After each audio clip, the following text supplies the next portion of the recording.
pola pikir. Tolong ibu-ibu didengarkan, jangan ceramah sendiri ibu ya.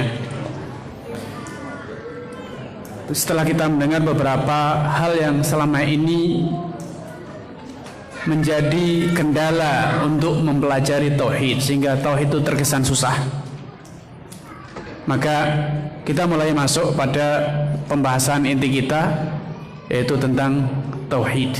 Apa itu tauhid? Ya.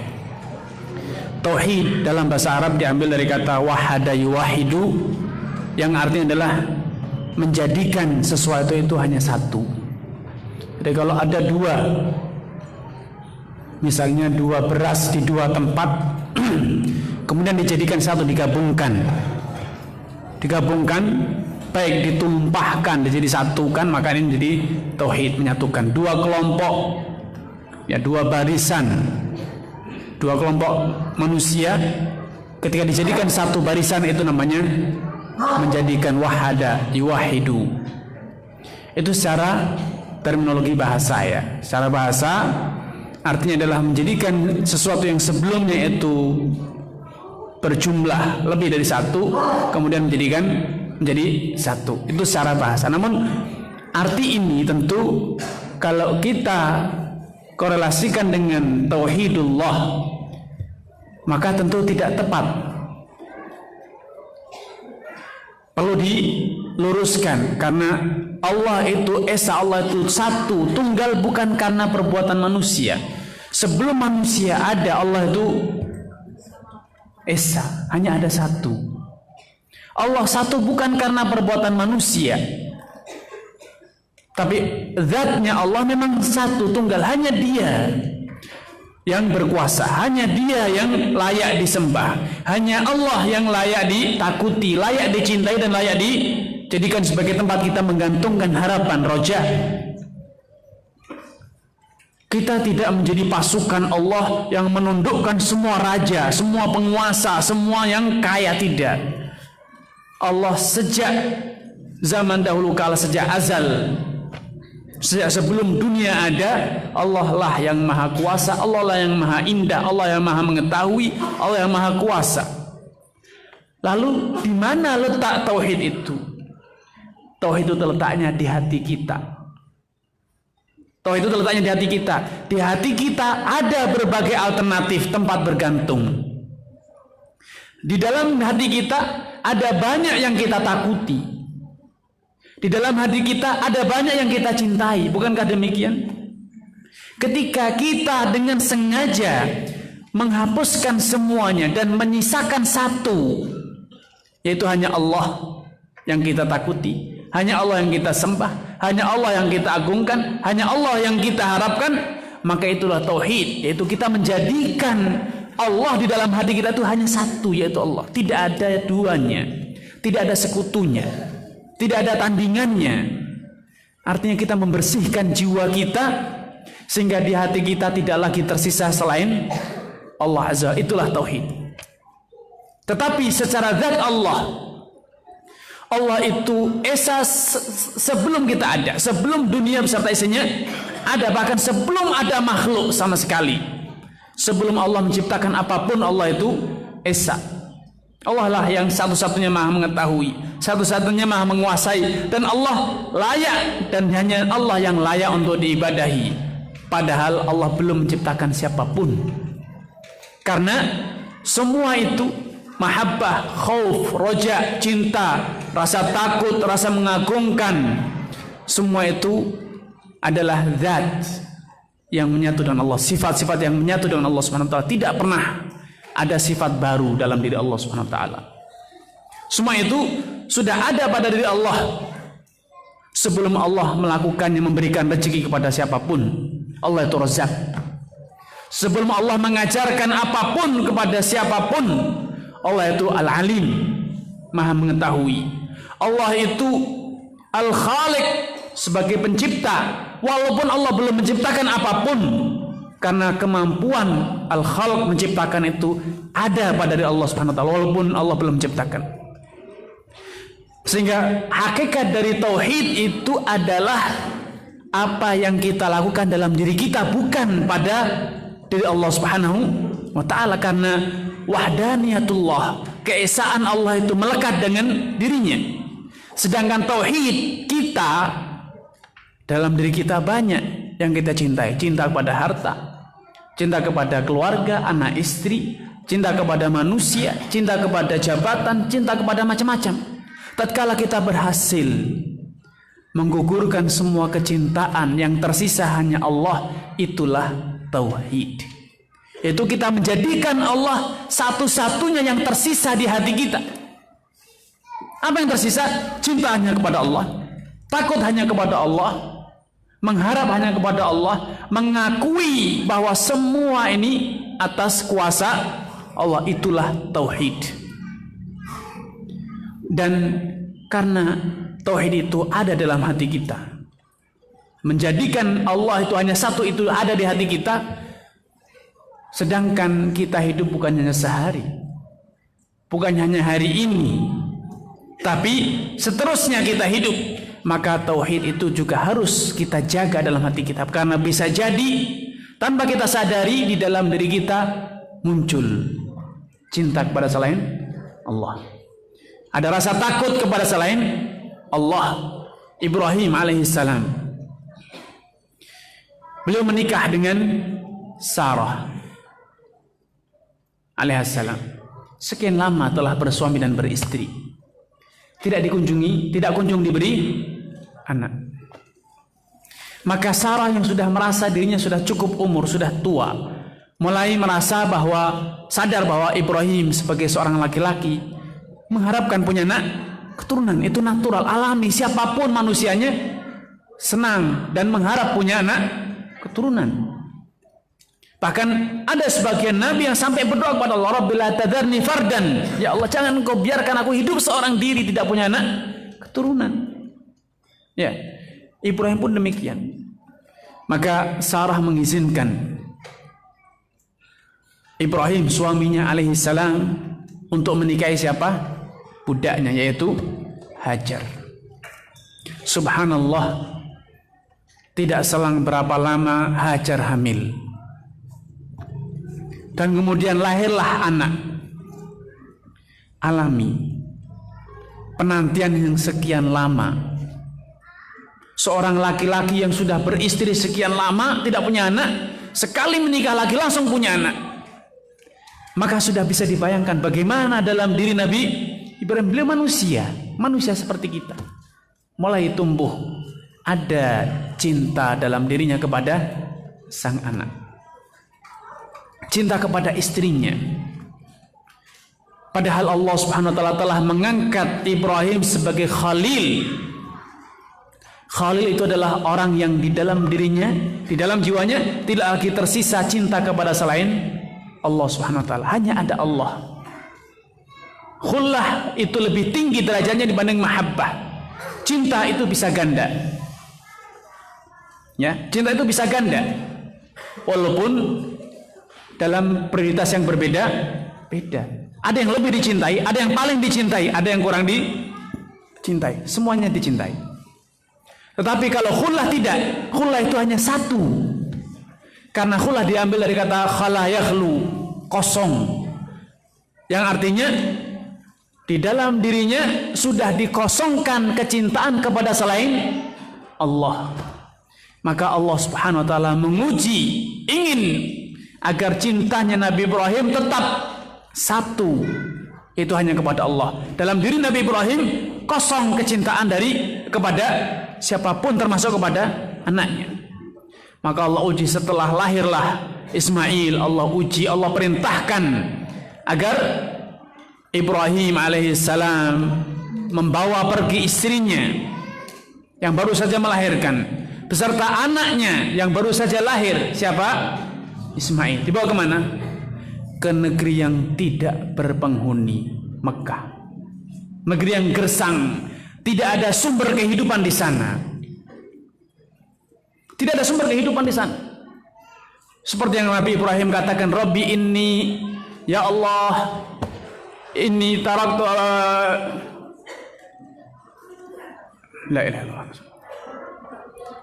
Ya Allah, aku tinggalkan, artinya lupa ayatnya. Ya Allah, aku tinggalkan anak keturunanku di satu biwadin ghairi dhi zara'in 'inda baitikal muharram. Rabbi inni askantu min dzurriyyati biwadin ghairi dhi zara'in 'inda baitikal muharram. Rabbana inni askantu min dzurriyyati. Ya Allah, ya Rabb kami, aku tinggalkan min dzurriyyati anak keturunanku biwadin di lembah ghairi dhi zar'in, tidak ada tanaman di situ. Sebagai isyarat bahwa di sana tidak ada manusia. Kalau pohon ada, itu tumbuh sendiri. Tapi tanaman itu pasti adalah karena ulah manusia. Sebagai isyarat bahwasanya tanaman tidak ada, berarti tidak ada manusia di sana, tidak ada makhluk hidup di sana, tidak ada manusia hidup di sana. Biwadin ghairi dhi zar'in 'inda baitikal muharram, di sisi rumahmu yang suci. Rabbana liyuqimus shalah.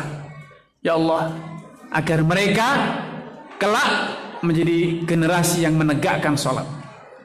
Ibrahim alaihissalam diuji apakah dalam jiwanya ada kecintaan kepada selain Allah. Diperintahkan meletakkan anaknya yang begitu masih merah, masih bayi baru saja lahir ya. Apakah ada kekhawatiran? Apakah ada ketakutan dalam dirinya? Apakah ada rasa cinta dalam dirinya kepada anaknya? Yang secara kalkulasi manusia dia akan binasa. Dia akan mati kekeringan di sana, mati kelaparan, mati kehausan. Tetapi seorang yang bertauhid tidak akan pernah takut. Tidak akan pernah gentar. Dia tidak akan was-was. Kenapa? Dia akan titipkan anaknya kepada siapa? Yang Maha Pemberi rizki. Kalau anaknya berada di sisinya, dia tidak takut karena dia merasa mampu memberi makan, melindungi. Kenapa ketika dititipkan hanya kepada Allah dia takut? Maka Nabi Ibrahim tidak sedikit pun khawatir akan nasib anaknya. Kenapa? Karena dia sadar kalau anaknya berada di sisinya saja dia bisa melindungi. Apalagi bila anak itu betul-betul diserahkan kepada siapa? Maka yang dia lakukan ketika mendapatkan perintah ini segera berangkat ke Mekah, dibawa anak dan istrinya, diletakkan di Baitullah tanpa persiapan yang banyak, dibawa bekal hanya beberapa biji korma dan air yang cukup sedikit sekali. Kemudian dia serahkan kepada Allah. Rabbana inni askantu min dzurriyyati. Ya Allah, Rabb kami, aku tinggalkan anak keluargaku di sini, di lembah yang tidak ada tanaman, tidak ada manusia di sini. Artinya apa? Bahasanya apa artinya? Ya Allah, aku titipkan mereka kepadamu.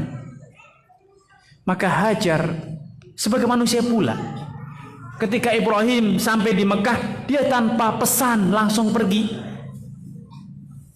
Kenapa? Dalam diri dia sudah percaya, saya sudah letakkan di sini, ini perintah Allah. Saya titipkan kepada Allah, saya serahkan kepada Allah. Mereka adalah ciptaan Allah. Saya dapat anak itu juga karena kehendak Allah. Saya serahkan kepada yang menciptakannya. Dia yang mampu menciptakan, dialah yang akan memberi rezeki, dialah yang akan melindungi. Kenapa mesti saya khawatir? Sehingga pesan itu diberikan karena ada rasa khawatir. Kalau bapak safar akan berpesan kepada anak, nak nanti kalau demikian. Kenapa? Karena khawatir kan? Kalau bapak tidak khawatir, untuk apa diberi pesan? Ya, untuk apa diberi pesan? Nah, nanti malam kunci pintunya ya, iya. Tapi tidak akan khawatir. Tidak perlu berpesan nanti tidurnya di kasur nak ya. Jangan di kamar mandi. Tidak perlu. Kan anaknya sudah ngerti pak. Yang perlu dipesankan itu adalah sesuatu yang mengkhawatirkan. Sedangkan Nabi Ibrahim tidak ada kekhawatiran sehingga dia tidak berpesan kepada anak dan istrinya, ditinggalkan begitu saja.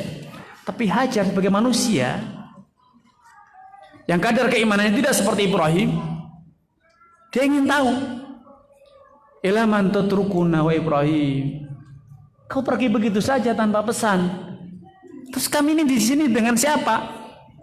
Kepada siapa engkau titipkan kami di sini? Tidak ada orang ini. Ibrahim sebagai seorang suami yang telah mendidik istrinya, merasa istrinya salah bertanya, diabaikan, ditinggal terus pergi. Diulang lagi 2 kali pertanyaannya. Ila man tatrukuna, dengan suara yang lebih keras. Ibrahim pun tidak menggubris pertanyaan istrinya karena ini salah pertanyaan. Seharusnya istri tahu bahwa suaminya adalah seorang nabi. Seorang khalil tidak mungkin melakukan sesuatu kecuali atas perintah. Diulang ketiga kalinya, lagi-lagi Ibrahim tidak peduli dengan pertanyaan istrinya, diabaikan, terus bergegas berjalan meninggalkan istrinya. Ketika sudah 3 kali Hajar sadar bahwa pertanyaan dia salah. Dia rubah pertanyaan. Allahu amaraka bihada. Wa Ibrahim, suamiku, apakah Allah yang memerintahkanmu melakukan hal ini, meninggalkan kami di sini? Inilah tauhid. Inilah tauhid. Ketika tidak ada pertanyaan kecuali apakah ini sesuai dengan agama Allah, sesuai dengan perintah Allah, itulah tauhid. Berhasil Nabi Ibrahim mendidik istrinya, sehingga dia tidak bertanya siapa, kepada siapa, untuk apa. Yang bertanyakan inilah perintah Allah. Maka Ibrahim ketika mendengar pertanyaan istrinya benar sesuai dengan konsep tauhid, beliau segera mengatakan, bala, betul, inilah perintah Allah. Terus kemudian pergi. Tidak perlu penjelasan lebih lanjut, karena kalau sudah perintah Allah, ya sudah ngerti. Harus ngerti bahwa semuanya pasti akan Allah benahi. Tidak mungkin Allah menyanyiakan, menelantarkan hambanya, memerintahkan sesuatu yang hambanya akan menjadi celaka. Tidak mungkin. Pasti perintah Allah adalah untuk membawa manfaat untuk siapa? Hambanya. Wa mallahu bidzallamin lil abid. Tidaklah Allah itu akan menyengsarakan, menelantarkan, menyusahkan siapa? Hambanya. Tidak mungkin. Perintah Allah pasti membawa maslahat, manfaat yang sangat besar bagi hambanya kalau dijalankan dengan benar. Maka Hajar pun menimpali jawaban Ibrahim mengatakan, idzan la yudhayyunallah. Kalau ini perintah Allah, yakin kita tidak mungkin telantar di sini, tidak akan mungkin sengsara di sini, tidak mungkin binasa dengan ini. Pasti Allah akan menjaga kita, Allah melindungi kita, Allah akan memberikan pertolongan untuk kita. Subhanallah, itu yang terbukti. Inilah tauhid. Tatkala hamba manusia kita mampu membuang harapan kepada selain Allah Subhanahu wa taala, mampu mengakhirkan, menghilangkan dari diri kita penantian kecuali pertolongan Allah Subhanahu wa taala. Kita tidak menantikan pertolongan siapapun, kita tidak menantikan uluran tangan siapapun. Yang kita nantikan adalah uluran tangan Allah. Itu yang dikatakan Hajar ketika dia mengatakan la yudhayyunallah. Allah tidak mungkin menelantarkan saya.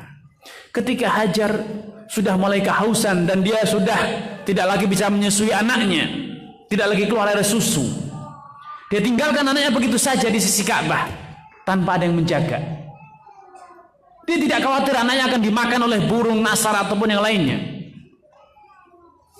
Bayi diletakkan di alam terbuka, di negeri yang panas, bayi yang tidak bisa berbuat apa-apa, tidak bisa melindungi dirinya, ditinggalkan begitu saja, dititipkan kepada Allah. Tidakkah Hajar khawatir? Teganya seorang ibu, kenapa tidak dibawa pergi bersama dirinya mencari air? Tidak, dia percaya, dia titipkan bayi itu kepada Allah Subhanahu wa taala. Untuk apa dibawa? Dia sudah tahu kepada siapa harus menitipkan anaknya. Dia pun mencari air, lari ke Safa dan ke Marwah 7 kali. Di tengah-tengah beliau sedang berusaha mencari air, telinga beliau mendengar ada suara. Maka mulailah goyah, mulai goyah. Ada manusia, ada pertolongan. Tapi apa yang dilakukan oleh Hajar? Hajar kembali menenangkan jiwanya. Sahin, katanya, diam jiwaku, tenang, tidak boleh goyah, tidak boleh ada harapan kepada selain Allah Subhanahu wa taala. Maka Hajar kembali menjaga tauhidnya, bahwa dalam dirinya tidak boleh ada harapan kepada siapapun. Sahin yang beliau katakan, dia tidak segera mencari di mana sumber suara itu atau memanggil siapa, tidak. Yang dia lakukan adalah menghardik jiwanya yang ketika sudah mulai ada benih-benih berpaling kepada, mengharapkan pertolongan kepada selain Allah. Terus dia berusaha mencari dan mencari sampai 7 kali Barulah setelah 7 kali dia yakin tidak ada air di Safa dan Marwah, dia kembali kepada anaknya. Naluri sebagai seorang ibu, kangen, rindu, ingin memastikan anaknya baik-baik saja, wajar. Itulah naluri seorang ibu. Ketika kembali, subhanallah, Allah sudah datangkan pertolongan yang membuktikan akan tauhid. Keluar sumber air dari bawah kaki anaknya. Anaknya bisa menggali sumur? Tidak. Anaknya bisa ngebor? Tidak. Ada orang lain yang melakukannya? Tidak ada. Allah tunjukkan kepada Hajar bahwa inilah tauhid.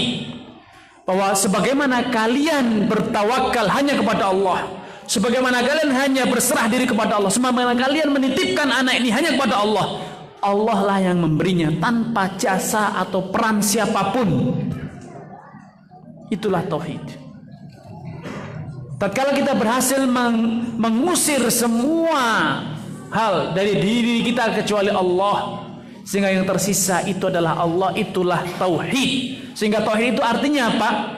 Kita menjadikan Allah hanya satu-satunya yang tersisa dalam jiwa kita. Ketika kita butuh makanan, kita hanya mengharap kepada Allah. Fabtaghu indallahi rizq.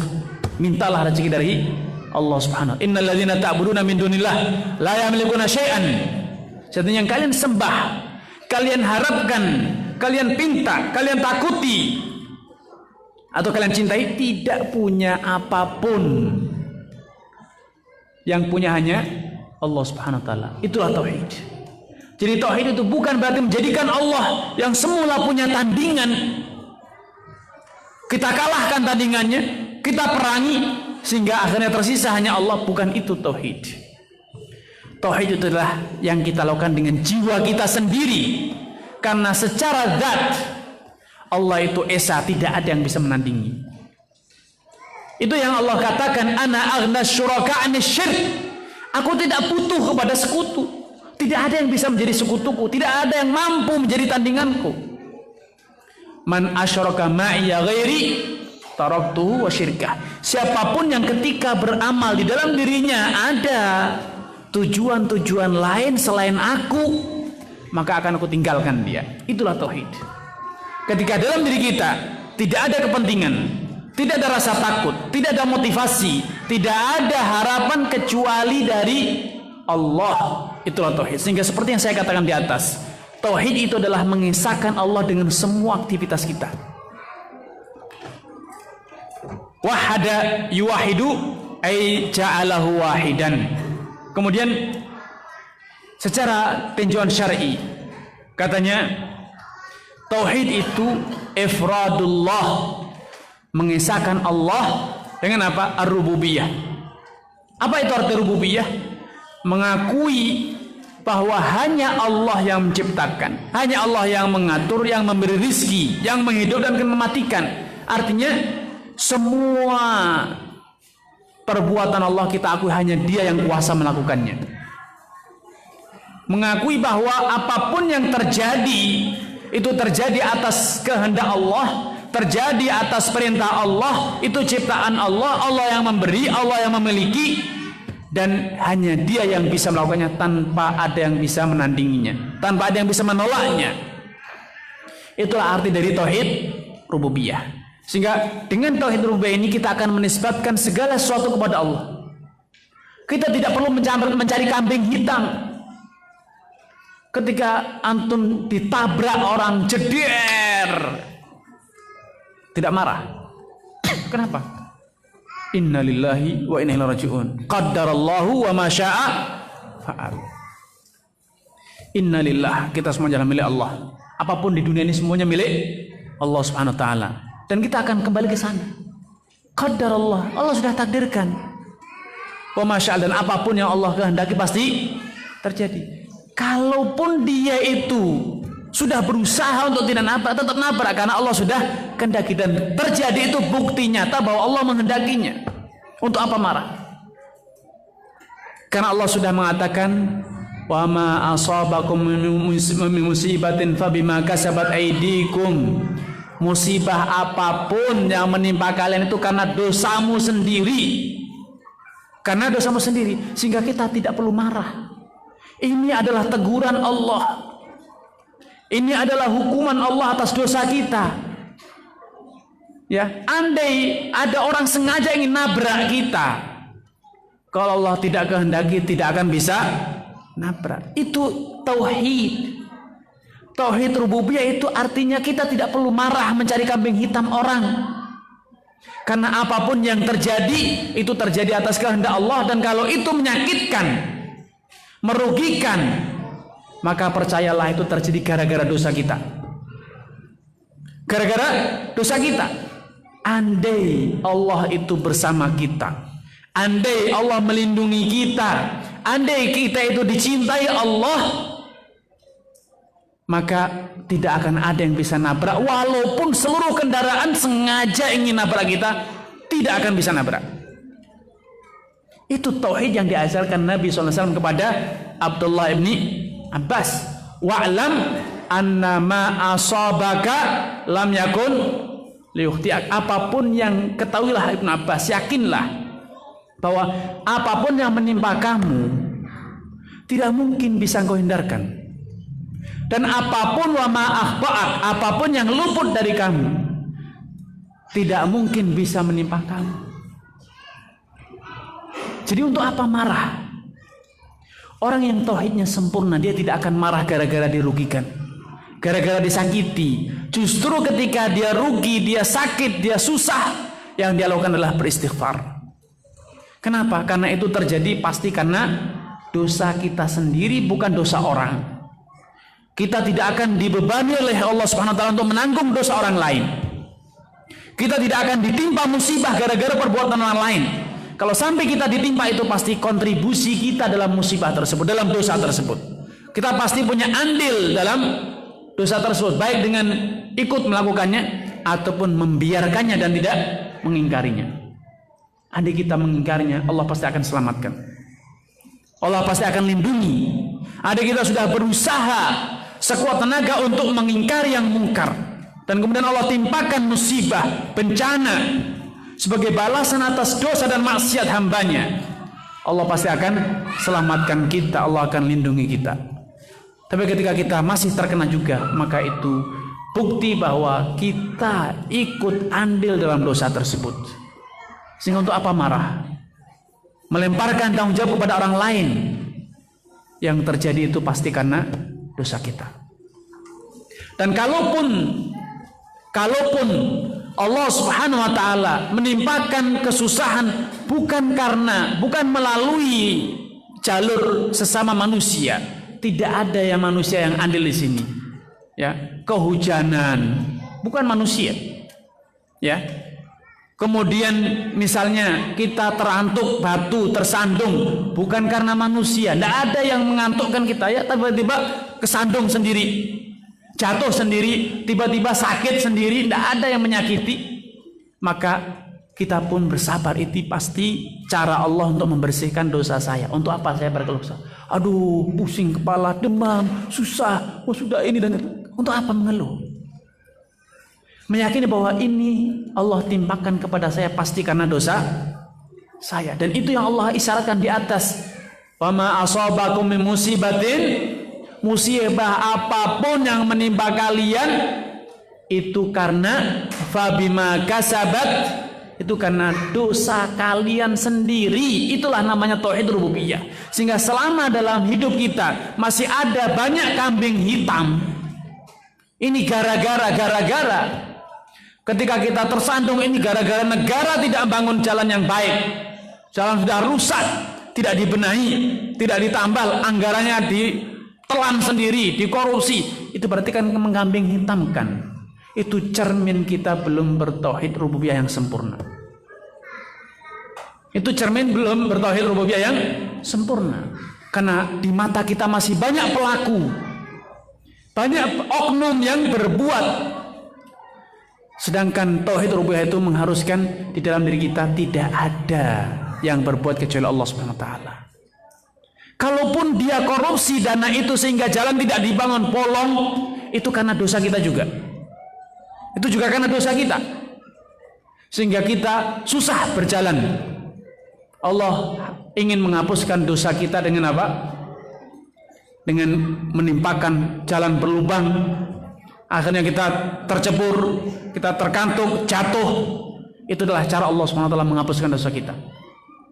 Andai kita telah menegakkan amar ma'ruf nahi munkar sebagaimana yang Allah inginkan, tidak ada orang korupsi. Tapi karena kita diam, kita tidak berkontribusi, kita tidak berdakwah sebagaimana yang Allah inginkan, akhirnya banyak orang-orang yang jelek, banyak orang-orang yang berkhianat, banyak orang yang menipu yang hidup di sekitar kita. Orang yang tidak takut kepada Allah hidup di sekitar kita. Kenapa? Kita tidak menegakkan amar ma'ruf nahi munkar. Ini kontribusi atau ini realisasi dari nilai-nilai tauhid. Ketika kita lupa, itu yang disebut dengan Al-Imam Ibnu Taimiyah menggambarkan dalam atau mengistilahkan ini sebagai dengan istilah tasawuf dengan mengatakan bahwa ini adalah al-ghiyab anil khalq. Kita lupa, melupakan semua makhluk terhadap semua kejadian. Pada semua kejadian yang kita ingat adalah Al-Khaliq. Yang kita ingat hanya satu, yaitu Al-Khaliq, yang menciptakan dia, yang menciptakan perbuatan dia sehingga dia mukul saya, yaitu Allah. Yang menjadikan rasa sakit di kepala ketika dipukul jeder terasa sakit, ya sakit ini juga ciptaannya Allah. Tapi andai Allah melindungi saya, pukulan itu pasti tidak akan mengenai. Andai Allah tidak izinkan dia mukul, dia tidak akan bisa mukul saya. Itu yang namanya tauhid rububiyah, mengakui bahwa semua yang terjadi atas izin Allah.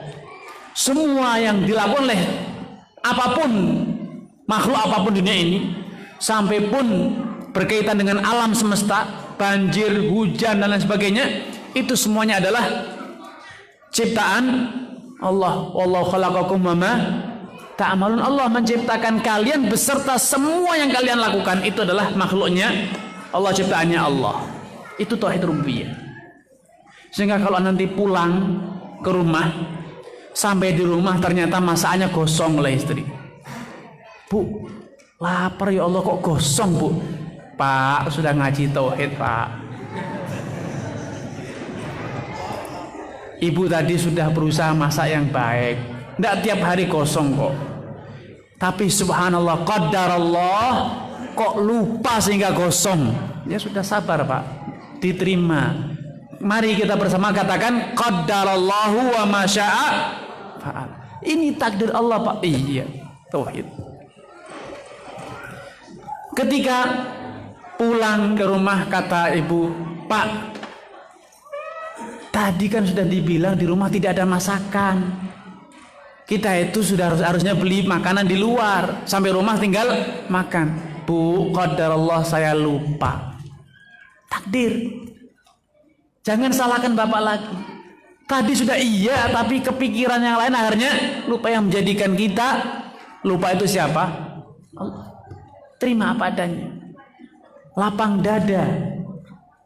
Ini tauhid rububiyah pak. Jadi tauhid rububiyah itu bukan hanya sekedar Allah menciptakan, tidak. Buktikan dalam aksi nyata. Sehingga orang yang paling sempurna tauhid rububiyah itu orang yang tidak pernah berkeluh kesah, orang yang tidak pernah mengkambing hitamkan, orang yang paling pandai introspeksi diri. Oh, saya yang salah, bukan dia. Saya yang salah. Andai saya tidak berbuat kesalahan, dia tidak akan berbuat demikian. Sehingga orang yang bertauhid rububiyah itu pemaaf, penyabar, orang yang paling tabah, orang yang paling ulet, orang yang paling baik akhlaknya. Karena itu suatu hari Nabi bersabda, Inna ruhal kudus, sejatinya ruhul kudus yaitu malaikat Jibril, nafatha fi rawi, membisikkan dalam jiwaku, annaha lan tamuta nafsun hatta tastawfiya rizqaha, bahwa tidak mungkin engkau ini mati sampai seluruh jatah rezekimu itu apa? Engkau dapatkan utuh. Sehingga untuk apa kita kalap menghalalkan segala macam cara? Tidak perlu. Karena itu Nabi berpesan, khudul halala wada'u al haram. Ambil rezeki dengan cara yang halal, tinggalkan yang haram. Yang haram tidak menyegerakan rezeki. Yang halal juga tidak menghambati, tidak menjadikan rezeki kita terhambat. Percayalah. Sehingga orang yang beriman pada tauhid rububiyah itu orang yang paling baik ketika bekerja, paling jujur, paling amanah, paling menepati janji, ya. Orang yang tidak gerusa-gerusu dalam bekerja, sembarang diambil, tidak. Dia betul-betul selektif. Karena selektifnya dia tidak akan menunda rezeki. Orang yang bertauhid rububiyah adalah orang yang paling dermawan. Kenapa demikian? Dia tidak khawatir rezekinya habis. Pak, uangnya tinggal sekian. Kalau disedekahkan, Bu, percaya, sudah ngaji tauhid, ibu tidak akan mati sampai rezekinya habis. Kalau gara-gara sedekah ini ibu mati, ya memang rezekinya habis. Bukan pemalas, Pak, ya. Bedakan dengan pemalas. Kita tetap bekerja, berusaha. Tetapi orang itu yakin bahwa besok yang memberi rezeki kita adalah Allah, sebagaimana kemarin yang memberi rezeki kita siapa? Allah. Untuk apa takut, untuk apa pelit? Andai orang-orang Sidoarjo ini bertauhid dengan benar, tauhidnya benar, ngaji sekian tahun ini tauhidnya benar, itu tidak keluar tulisan wakaf di depan itu, Pak. Tersisa berapa itu, Pak? 300. Itu pertanda tauhid rububiyahnya wong Sidoarjo masih teori tok. Gitu, Pak, ya. Betul itu, Pak. Ngaku itu salah satu oknumnya. Jujur, Pak, ya. Ya kenapa? Karena kita masih takut. Kita masih takut rezeki kita habis gara-gara sedekah. Padahal Allah sudah berjanji melalui lisan nabinya, ya, bahwa setiap hari 2 malaikat turun ke dunia nih, Pak. Berdoa.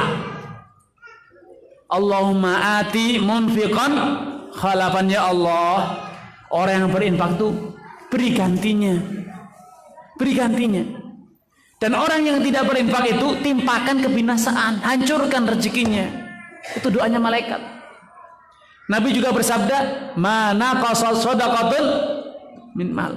Sedekah itu tidak akan mengurangi rezeki, justru sebaliknya akan melipat gandakan rezeki, karena Allah sudah berfirman dalam Al-Qur'an, yamhaqullahu riba wa yurbi sedekah. Allah itu akan menghapuskan riba dan akan melipat gandakan sedekah. Mana buktinya, Pak? Mana sedekahnya? Sehingga yayasan sampai perlu bikin plang gede-gede. Itu cermin tauhid kita masih teori. Masih teori, Pak. Ya. Sehingga kalau tauhid orang yang sempurna seperti yang dicontohkan oleh Abu Bakar radhiyallahu ta'ala, ketika beliau membawa semua hartanya kepada Nabi. Nabi bertanya, "Ya Abu Bakar, madza tarakt?" Apa yang masih tersisa di rumahmu? Taraktu lahumullahu wa rasulahu. Yang tersisa di rumahku hanya Allah dan Rasulnya. Hartanya habis. Sudah aku bawa semua, tidak ada lagi yang tersisa di rumah. Kenapa Nabi tidak berkata, "Loh, besok kamu makan apa?" Kenapa keluarga Abu Bakar tidak makan? Pak, bentar, Pak. Besok masih makan loh, ya. Kenapa tidak diprotes seperti itu, Pak? Kamalut tauhid. Tapi apakah semua orang bisa seperti Abu Bakar? Tidak, Pak. Teorinya gampang, Pak. Ngomong, ya, gampang seperti itu. Prakteknya tidak gampang, Pak. Kenapa? Sudah dijelaskan di sesi pertama. Nafsu dan syahwat, kebodohan kita, ya, itu yang menyebabkan tauhid rububiyah itu terasa berat, sehingga tidak semua orang direstui oleh Nabi SAW melakukan seperti ini. Ketika suatu hari sahabat datang kepada Nabi dengan membawa sebesar telur ayam emas, "Ya Rasulullah, khudha wa laysa li ghairuha."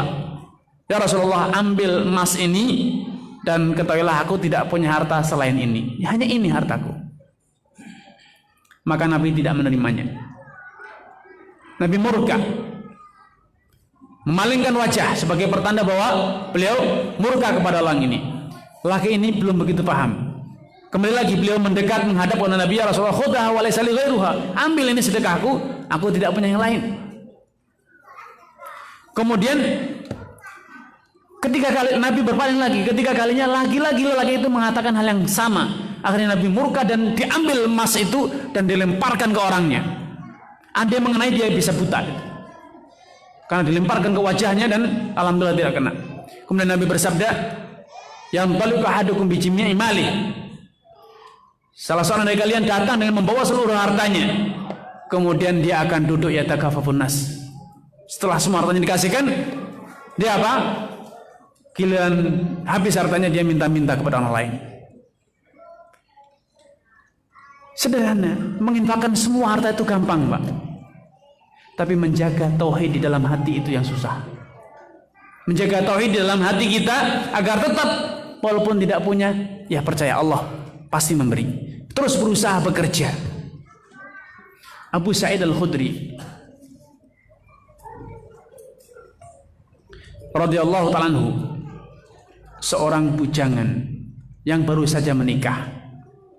Biasa pengantin baru belum punya penghasilan tetap, sehingga suatu hari di rumah dia tidak ada makanan yang bisa dimakan, sehingga istrinya memberikan saran, "I'ti Rasulullah sallam salhu," datang kepada Nabi dan minta bahan makanan. Nabi itu bagi-bagi gandum. Faqad atahu fulan wa atah, karena fulan pergi ke sana dikasih, fulan pergi ke sana dikasih.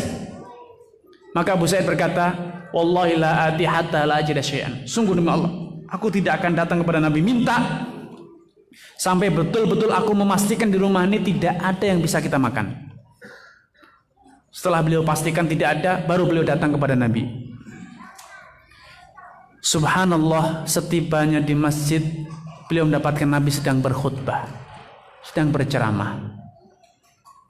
Abu Sa'id bagikan mendapatkan angin surga. Man sa'alana a'tainah. Siapapun yang minta kepada kita, pasti kita beri. Pucuk dicinta ulang pun tiba. Memang aku datang mau minta. Lah kok yang pertama kali didengar, siapapun yang minta pasti aku beri. Fa'ilam najid, kalau hartaku sudah habis, artinya Nabi tidak akan menyisihkan sedikit pun. Apapun yang beliau masih punya akan dia berikan. Tidak ada yang disisihkan. Fa'ilam najid, kalau tidak ada lagi yang bisa kami berikan, wasaina, akan aku beri janji, antrian, prioritas. Sampai kalau nanti punya lagi akan segera dikasih. Kurang apa? Subhanallah. Tapi setelah itu pelajaran tauhid besar yang beliau dapatkan. Waman yastaghni yughnihillah. Siapapun yang berusaha merasa berkecukupan sehingga tidak butuh kepada sesama manusia, Allah akan segera jadikan dia kaya raya. Waman yasta'fif yu'ifuhullah. Barang siapa yang berusaha menjaga kehormatan dirinya sehingga dia tidak meminta merendahkan martabatnya kepada sesama manusia, yu'ifuhullah, Allah akan jadikan dia afif, orang yang mulia, sehingga dia tidak akan perlu merendahkan dirinya di hadapan sesama manusia. Maka Abu Sa'id mengatakan, wahada khair, ini lebih baik dibanding yang pertama tadi. Maka beliau balik badan, pulang, membawa gandum, membawa makanan tidak, pulang dalam kondisi kelaparan. Istrinya di rumah masih kelaparan, belum dapat makanan dia. Solusi yang disarankan istrinya ternyata kurang baik, minta itu kurang baik. Maka beliau katanya, wahada khair, solusi yang diajarkan Nabi, inspirasi yang ditanamkan Nabi, tauhid rububiyah, hanya mengharap kepada Allah, hanya mau merendahkan diri di hadapan Allah, hanya mau minta, hanya butuh kepada Allah, itulah tauhid. Kata Abu Sa'id, ini lebih baik. Kemudian kata Abu Sa'id, fama labith, tidak selang berapa lama dari kejadian itu, ketika dalam hatiku tidak lagi ada harapan kepada manusia, ketika di hatiku tidak lagi ada rasa butuh kepada manusia, ketika dalam hatiku tidak ada lagi kesiapan untuk menghinakan, merendahkan diri di hadapan sesama manusia. Katanya, fama labithtu ma min ahadin aktsaru malan minni, ma min ahadin ansar aktsaru malan minni. Tidak berapa lama dari kejadian itu berlalu, Tanpa aku sadari ternyata tidak seorang pun dari orang Ansor, penduduk pribumi Madinah, yang lebih banyak ladangnya dibanding aku. Subhanallah, dalam waktu yang sangat pendek. Tanpa beliau sadari, usaha beliau segera menghasilkan, membuktikan hasilnya. Sehingga dalam waktu yang sangat pendek beliau menjadi penduduk Madinah yang paling luas ladangnya. Subhanallah. Dari tidak punya apa-apa. Itu bukti kesempurnaan tauhid rububiyah. Tatkala kita berhasil mengeluarkan selain Allah di dalam diri kita, yang tersisa hanya Allah. Kepada siapa kita merendahkan martabat? Hanya kepada Allah. Kepada siapa kita meminta? Minta kepada Allah. Kepada siapa kita butuh? Kita hanya butuh Allah. Tidak ada selainnya. Itulah namanya tauhid. Dan itu tauhid rububiyah. Adapun tauhid uluhiyah, itu tauhid yang kedua adalah ketika kita memeruntukkan semua aktivitas kita lillah. Kita berdagang, kita beribadah, kita tidur, kita makan, semuanya itu dalam rangka mengharap mardhatillah. Inni ahtasibu 'ala Allah fi qaumati kama ahtasibu 'ala Allah kama inna ahtasibu 'ala Allah fi naumati kama ahtasibu 'ala Allah fi qaumati. Kata sebagian salaf, aku ketika tidur mengharapkan pahala kepada Allah seperti yang aku lakukan ketika aku mau sholat. Dalam diriku tidak ada namanya dunia dan akhirat. Yang ada di mataku, di dalam jiwaku hanya akhirat saja. Jadi walaupun saya makan, walaupun saya tidur, niatnya adalah lillah. Dengan aku tidur, aku bisa bangun nanti malam. Untuk apa? Qiyamul lail. Aku makan, aku bisa beribadah kepada Allah. Aku bisa sholat, aku bisa puasa, aku bisa berjihad, aku bisa beramar ma'ruf nahi munkar, bisa menuntut ilmu lillah. Tidak ada dalam dirinya niat apa? Oh, ini enak, aku ingin menikmatinya, menuruti selera. Tidak ada. Walaupun enak, ya tidak ada niat untuk menikmati. Yang ada apa? Niat lillah. Terus bagaimana? Terasa enak enggak? Terasa. Tapi tidak ada dalam hati niat untuk apa? Menikmati. Yang ada hanya lillah. Saya makan, enak tidak enak, lezat tidak lezat, niatnya sama. Itu apa? Isti'anah, agar dengan makan ini kita bisa menegakkan ubudiyah kepada Allah. Itulah tauhid uluhiyah. Mudah, tidak gampang Pak. Di depan mata jelas ada makanan enak, lezat, nafsu kita, kok kemudian tidak ingat ini enak loh. Ingat pokoknya saya makan bisa sholat, saya makan bisa amar ma'ruf nahi munkar. Tidak terbayang rasa nikmat, bayangan lezat itu tidak sampai masuk ke dalam hati. Itu hanya berhenti di lidah saja. Terasanya sudah di lidah selesai. Dalam hati kita tidak ada hasrat untuk menikmati. Yang ada dalam hati kita hanya ini halal, boleh dimakan. Kalau saya makan ini, saya bisa menegakkan sholat, saya bisa bekerja menafkahi anak istri, menjalankan perintah Allah, saya bisa sehat sehingga saya bisa berkontribusi dalam dakwah. Intinya semuanya niatnya lillahi azza wajal. Tidak terbetik sedikit pun enak tidak enak, lezat tidak lezat. Itu namanya tauhid uluhiyah. Kalau gitu orang itu ndablek Ustaz, tidak ndablek. Dia tahu bahwa itu lezat, tapi tidak mengharapkannya. Dia tidak hanyut di dalamnya. Dia bodoh tidak bodoh. Dia tahu bisa membedakan ini makanan lezat tidak lezat, tapi itu tidak sampai ke dalam hatinya. Karena di dalam hatinya telah dibersihkan dari unsur-unsur selain Allah Subhanahu wa taala. Dan pembagian tauhid yang ketiga adalah tauhid asma wa sifat, yaitu kita mengenal Allah. Semakin mengenal Allah, nama-namanya, sifat-sifat Allah, apa yang Allah cintai, Allah yang Allah benci, apa nama-nama Allah itu kita terus pelajari. Ini pembagian tauhid, sehingga yang namanya tauhid itu adalah yang ada di dalam hati kita. Sedangkan zat Allah memang esa dia. Ada kita atau tidak, Allah sudah menciptakan atau belum menciptakan dunia beserta isinya, Allah itu sudah wahid, Allah itu tunggal dan esa dengan segalanya. Hanya Allah yang kuasa, hanya Allah yang layak diibadahi, selainnya tidak. Padahal Allah belum menciptakan langit dan bumi beserta isinya, tetapi Allah itulah satu-satunya yang layak diibadahi. Hanya satu-satunya yang maha kuasa, dan hanya satu-satunya yang punya nama-nama yang paling indah dan sifat-sifat yang paling sempurna. Tapi tauhid itu adalah bagaimana upaya kita membersihkan jiwa dari segala selain Allah Subhanahu wa taala. Memang tidak mudah, tapi bukan mustahil. Bukan mustahil. Kalau kita terus berusaha dan berusaha, Allah pasti akan mudahkan dan kita pasti bisa. Wallahu taala a'lam.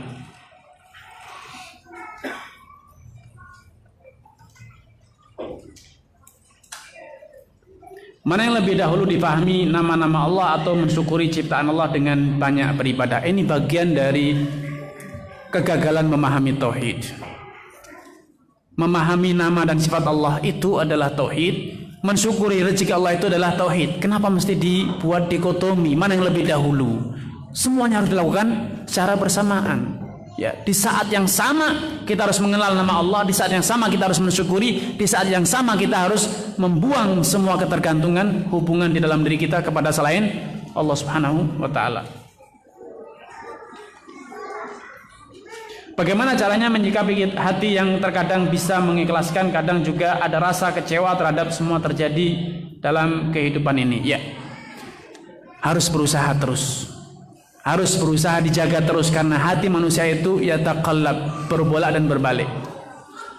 Dan harus berlindung kepada Allah, karena Allah lah yang membolak-balikkan dan Allah yang kuasa meneguhkan hati kita. Ya muqallibal qulub, tsabbit qalbi ala dinik. Teguhkan hatiku di atas agamamu. Dan juga terus kita belajar agar kita semakin tahu bagaimana caranya mengendalikan jiwa kita. Terus mengoreksi diri, jangan pernah merasa instan sekali dilakukan selamanya tidak perlu lagi dilakukan lagi, tidak. Tauhid itu harus setiap hari diupayakan, terus dijaga. Alhamdulillah, dan kemudian juga Abu Bakar radhiyallahu anhu pernah mengeluhkan yang sama kepada Nabi sallallahu alaihi wasallam. Nafaqah Handalah, ya Rasulullah, Handalah nampaknya munafik. Kalau kita sedang berada di majelismu, diingatkan surga neraka, seakan-akan surga neraka itu nyata di depan mata. Tapi ketika kita sudah berkumpul dengan keluarga, pekerjaan, aktivitas, nasina katsiran, kita itu lupa, ya, sering banyak yang terlupakan. Katanya ya Handalah sa'atan sa'ah. Itulah memang seperti itu. Sesaat demi sesaat, sesaat imannya kuat naik, saat imannya turun. Makanya harus terus dijaga. Kalau kama takununa indi, kata Nabi, kalau kalian seperti ketika kalian berada di majelisku terus menerus tidak berubah, la safahatmul malaikat, saya malaikat turun menyalami kalian. Di jalan-jalan akan disalami oleh para malaikat. Kenapa? Mampu menjaga hati seperti ketika di majelis ilmu dan majelis Nabi sallallahu alaihi wasallam. Memang harus demikian terus belajar. Makanya jangan berhenti belajar. Jangan berhenti introspeksi diri, jangan berhenti tadzkir, saling mengingatkan, wa dzakir fa inna dzikra tanfa'ul mu'minin. Berikanlah peringatan, karena peringatan itu bermanfaat bagi orang yang beriman. Apakah pertama kali diciptakan Nabi Adam alaihissalam, manusia terdahulu sudah bertauhid? Kita pun seperti itu. Sejak diciptakan kita itu sudah bertauhid. Rusak tauhidnya gara-gara orang tua kita yang tidak mendidik. Anak kita rusak tauhidnya gara-gara kita tidak mendidik mereka, membiarkan mereka dengan cerita-cerita dongeng-dongeng bohong, sehingga anak kita takut kepada selain Allah. Kita yang tidak mengkondisikan, tidak membentengi anak kita, sehingga tauhidnya menjadi rusak, ternodai, sehingga anak kita takut kepada selain Allah Azza wa Jalla, mengharap kepada selain Allah. Kita takut, nak, awas ya, kalau tidak ini nanti bapak tidak kasih uang. Tumbuh apa? Image bahwa yang memberi uang itu bapak, yang berrezeki di siapa? Bapak. Siapa yang merusaknya? Orang tuanya sendiri. Ya.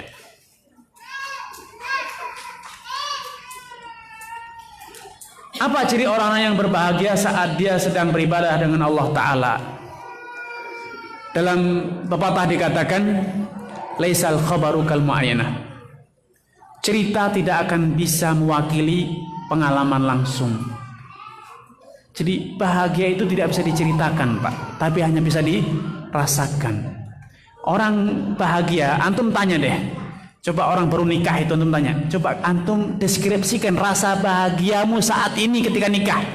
Bisa, Pak? Bisa digambarkan di tulisan, bisa diceritakan? sebagus apapun antum mendeskripsikan rasa bahagia, maka bahagia itu lebih indah dibanding apa yang antum tuliskan, dibanding apa yang antum ceritakan. Makanya jangan pernah bertanya tentang apa itu bahagia dan bagaimana rasanya. Buktikan sendiri. Bagaimana caranya? Kalau antum ingin tahu bahagianya orang menikah, nikahlah. Kalau antum ingin tahu bahagianya orang beribadah, beribadahlah. Sehingga antum merasakan sendiri. Jangan hanya menunggu ceritanya orang, karena tidak bisa diceritakan bahagia itu, tapi bisa dirasakan. Tidak bisa diraba, tapi bisa dirasakan nyata, ya. Sehingga segera upayakan, ya, sehingga orang yang betul-betul sudah bisa merasakan bahagianya ibadah, dia berat untuk meninggalkan ibadah. Kalaupun sudah selesai ibadah, hatinya terus terngiang dan terus bergantung pada ibadah tersebut. Seperti yang disebutkan dalam hadis 7 golongan orang yang akan dinaungi di bawah arsy Allah, dan itu sudah sering disampaikan kepada antum. Salah satu adalah orang yang bahagia di masjid, beribadah di masjid. Hatinya itu selalu berada di masjid. Walaupun sudah keluar sampai ke pasar, hatinya itu selalu ada di masjid, ya.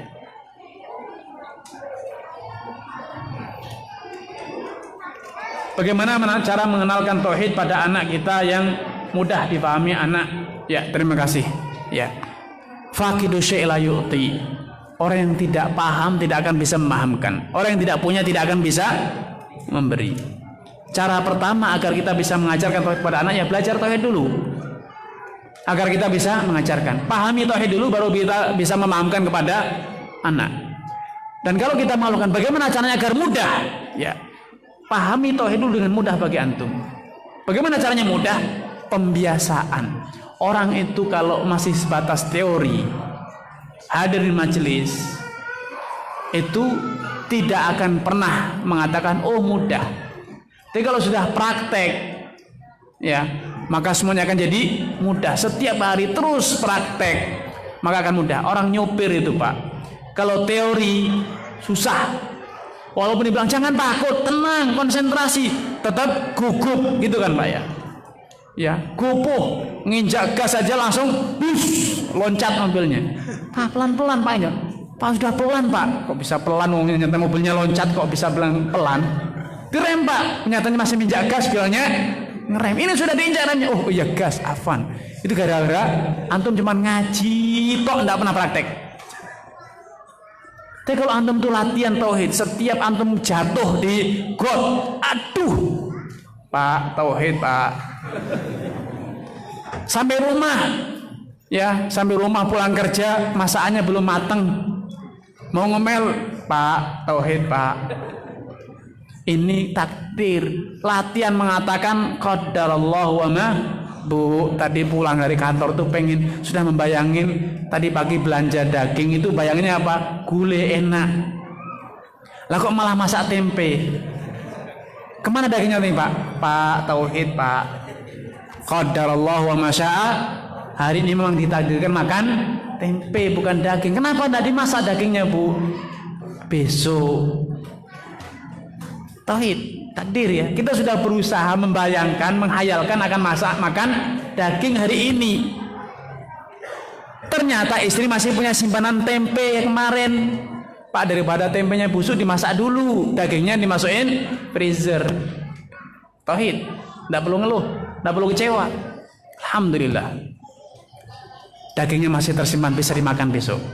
Semoga nyawa kita masih ada sampai besok, sehingga masih berkesempatan makan daging yang disimpan di freezer. Tauhid. Ya kalau mati, ya sudah tauhid, Pak. Memang takdirnya.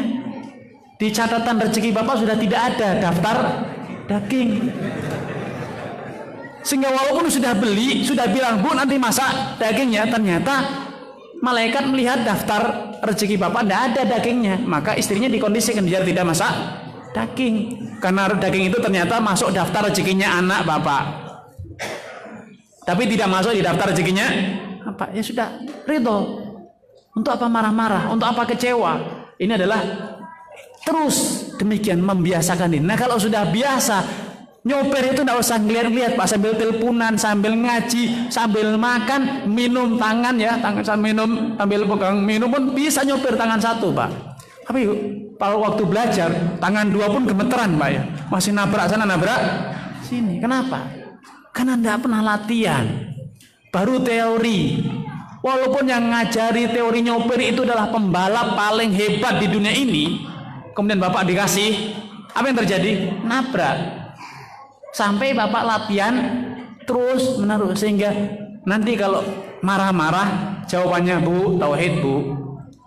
Marah pada istrinya, Pak, tauhid Pak. Ingat tauhidnya Pak. Marah, tauhid gimana? Ini makanannya, bajunya belum setrika, sudah mau berangkat kantor. Ya takdirnya Pak, sabar. Kalau sudah ditakdirkan Pak, walaupun ibu sakit, akan datang tetangga yang nyetrikakan Pak. Ini tiap hari datang tetangga malah tidak sempat nyetrika. Datang saudara tiap hari tidak nyempat nyetrika. Padahal harusnya datang saudara dan tetangga itu banyak yang bantu. Tapi itulah takdir Allah. Sabar. Jangan melawan gara-gara banyak temannya. Jadi pekerjaan rumah terbengkalai kacau balau gara-gara kamu sih ngundang temannya tiap hari. Kemana dimarahi? Harusnya kan logikanya banyak orang itu banyak yang membantu. Kalau ternyata tidak terselesaikan, ya itu memang takdirnya seperti itu Pak. Jadi kita akan lapang dada, harus latihan setiap. Jangan menganggap toh itu instan. Langsung ya, ada resep. Antum mau kuliah sama Syekh Soleh Fauzan, keluar dari kuliah langsung muwahhid. Tidak seperti itu Pak. Harus latihan demi sedikit praktek dari satu kasus ke kasus yang lain. Wallahu taala a'lam. Pertanyaan tadi mengakhiri perjumpaan kita. Baik,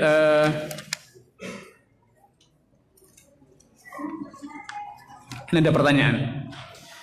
Bagaimana hukumnya sekolah berbasis Islam menyanyikan lagu Indonesia Raya dan menghafalkan Pancasila?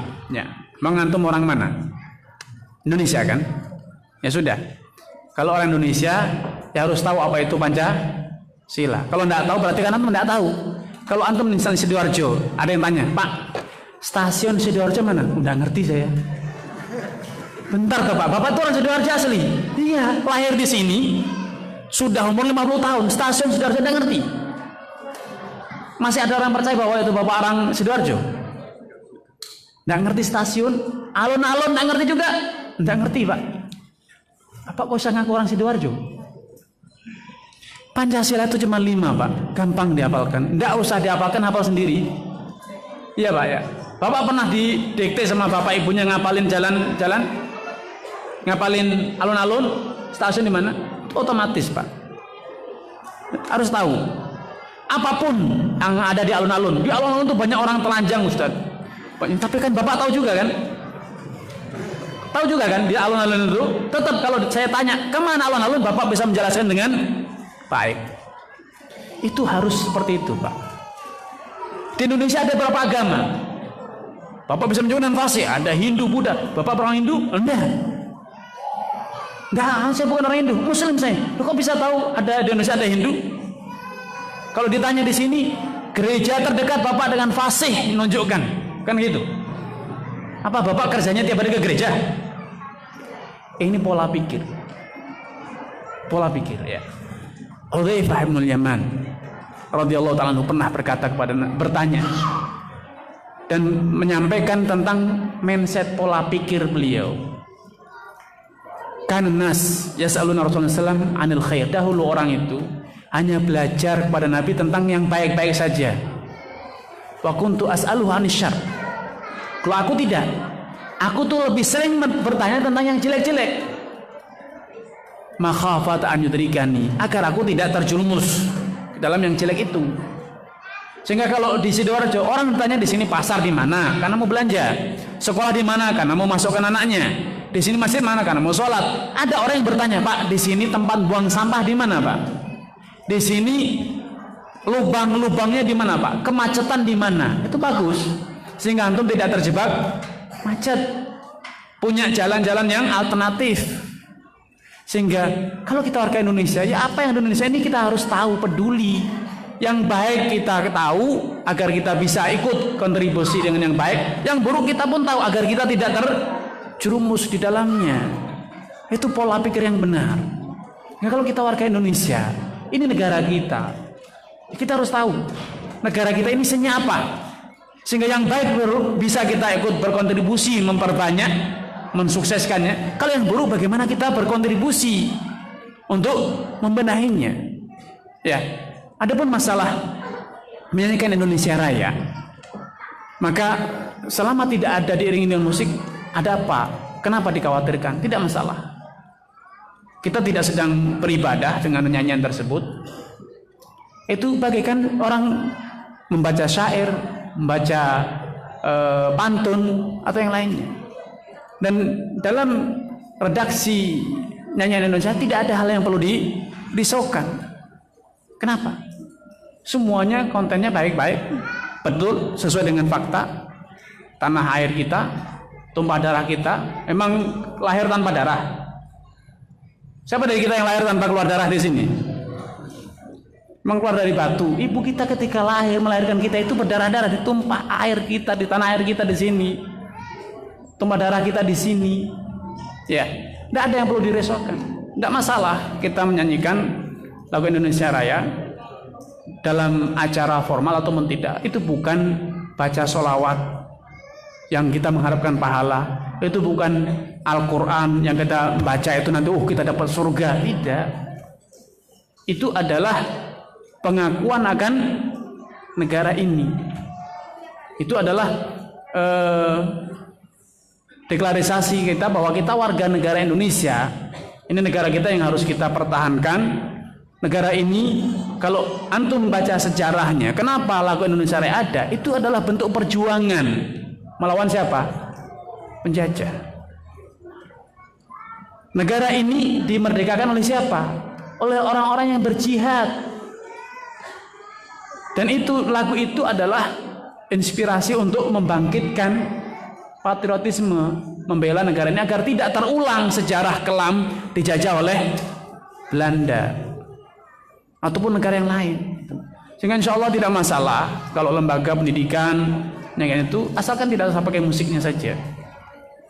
Kalau musik hukumnya jelas, ya, ada dalil-dalil yang menjelaskan tentang hukum musik. Tapi sekarang redaksi dari nyanyian Indonesia itu tidak ada yang perlu dirisaukan. Itu biasa, normal, masih dalam batas-batas yang bisa diakomodir secara hukum syariat. Allah Ta'ala a'lam. Ini yang bisa kita sampaikan, dan kita akhiri dengan kafaratul majlis. Subhanakallah bihamdika asyhadu an la ilaha illa anta astaghfiruka wa atubu ilaik. Kurang lebihnya saya mohon maaf. Assalamualaikum warahmatullahi wabarakatuh.